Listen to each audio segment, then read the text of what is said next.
సరే నాన్న మంచి టైంకి వచ్చారా. షాప్ చూస్తూ ఉండు, నేను 10 నిమిషాలు పని చూసుకొని వస్తా. సరేనన్నా.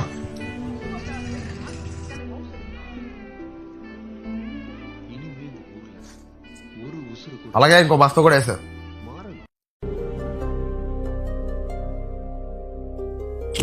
ఎరా చూసుకోవడం తెలీదా? నీళ్ళంటే పనిలో పెట్టుకునేది మా నాన్న. అన్నా నన్ను కొడతావేంటి అన్నా? నువ్వు ముందు పోరా.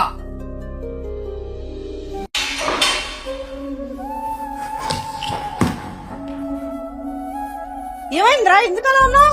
ఒక కూలోడు కోసం నాన్న నన్ను కొట్టాడమ్మా. సరేలే, నాన్న వచ్చాక నేను అడుగుతానులే. ఎందుకంటే వాడు మీరు చేసుకున్నారంట. వీడు ఏం చేశాడో తెలుసా? మన దగ్గర 10 సంవత్సరాల నుంచి పనిచేస్తున్న నాయుడు చేసుకున్నాడు. నాయుడైతే ఒక కూలోడు కోసం నన్ను కొడతావా? ఎవర్రా కూలోళ్ళు?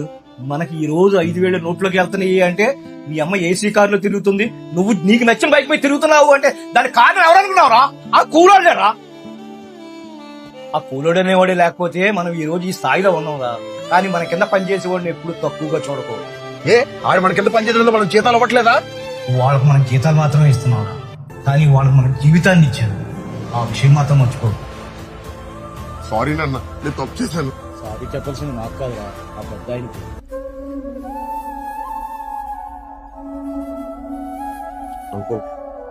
నన్ను క్షమించండి. అయ్యో బాబు, నువ్వు నా కొడుకున్నట్టు నిన్ను క్షమించడు.